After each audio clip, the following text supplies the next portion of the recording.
here at my workbench to paint the B-17, and my friend Bowie here has joined me, so she's just going to walk around while we work. Thanks, Bowie. Bye. Okay, so I've got my B-17 at the point where everything is masked off, everything is puttied, everything is ready for primer. And as you can see, anywhere that it was open is now closed, so no primer will get through. And the primer serves a twofold purpose. The primer is obviously to prep the surface to accept paint, whatever paint I choose. In my case, I'm going to use Mission Models paints. These are really good paints, and they're matched really nicely to historical aircraft colors, a lot of them. So basically, primer is for that, but it's also so that I can shoot primer over the puttied areas, you know, along the spine of the aircraft and the tail area and the nose area. I'll shoot the primer on, then I'll see if there's any spots where I puttied that need to be feathered and trimmed, and you'll see. When I shoot it, I'll show you. There will definitely be areas here that I'll have to go back, put a little more putty on, sand it, and then put a final coat of primer on. Okay, so let's get ready and we'll shoot some primer. Let's take a quick look at the tools and the paint that we're going to use to prime this aircraft. I'm going to use a double action airbrush. This is a Pache Vision airbrush, and the reason I use this one, I really like the Pache air guns. I like the Vision gun. This is an internal mix double action gravity feed brush, and the thing I like about this, and I use this for bigger aircraft or bigger models in general, you can put a fan head attachment on the heavy nozzle and needle so that you get wider spray areas. And from what you've seen of this aircraft, this is a big model, so I need to be able to spray big areas, you know, as I go along. So Pache Vision double action with the fan head. We're going to use Mission Models paints. I'm going to use the Mission Models primer, and that's this gray primer right here.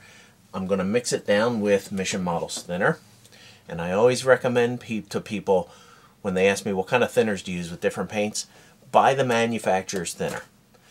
You might save money buying a big tub or a big, you know, can of something else, but if you use the manufacturer's thinner, you know it's going to mix right, you know it's going to go on well, and it's going to dry good. So make sure you buy the manufacturer's thinner. You buy Mission Models paint, Mission Models thinner, Tamiya paint, Tamiya thinner, and so on.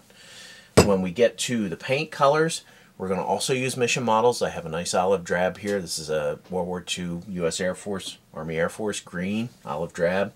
And I have a medium gray from them as well. And when you mix the Mission Models paint, you use their thinner. You also use a little bit of their polyurethane. Put that into the paint. That makes it dry harder and faster. And the thing about Mission Models paints, you have to mix them according to their recommendations as far as ratios of thinner to paint plus the polyurethane. So make sure you grab one of their booklets here or pamphlets, or go to their website, check the proportions. For primer, it's 30 to 35% thinner to the primer. You don't put the polyurethane in the primer. When you go to paint, then it's a different ratio. We'll get to that later. So let's get started. We'll prime up some of the bomber. I'm going to put on my respirator, my mask, because I'm spraying and I don't want to breathe fumes. Okay, I am going to spray at my booth, which means I'm going to spray in a good ventilated area.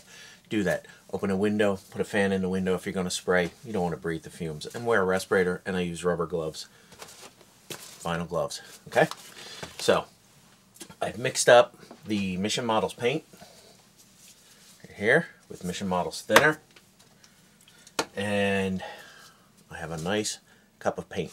So what I'm going to do is I've pulled over a few smaller parts of the airplane, like ailerons and the rudder and so forth, like that. And I'm just going to test out the primer on these to make sure I don't need to adjust it by putting a little more paint in or a little more thinner. Okay, but it looks good.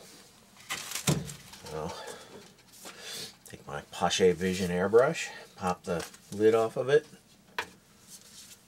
and we'll just basically grab a few popsicle sticks for mixing. We'll just put some of this paint in here. Careful. Let's set the paintbrush here.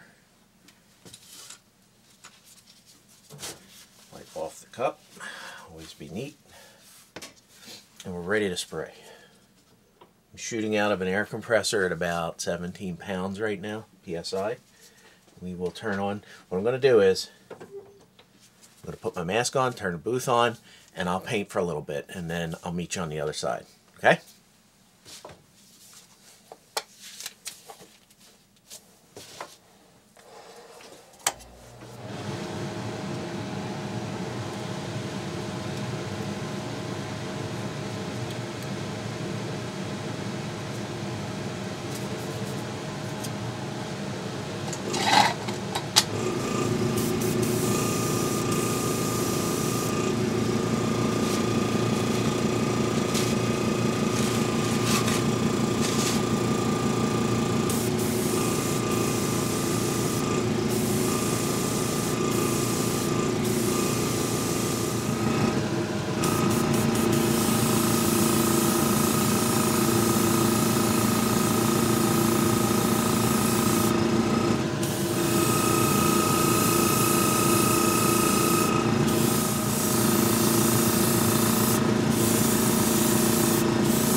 So everything is primed now. All the major components have a coating of primer on them to prep them for paint.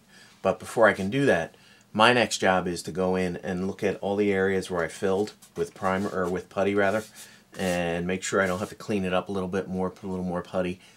Then I'll put a final coat of primer on it and go to paint. And I'll get my sub-assemblies put together while I'm doing that. So stay tuned for the next part. Hopefully the next step will be putting paint on the B-17.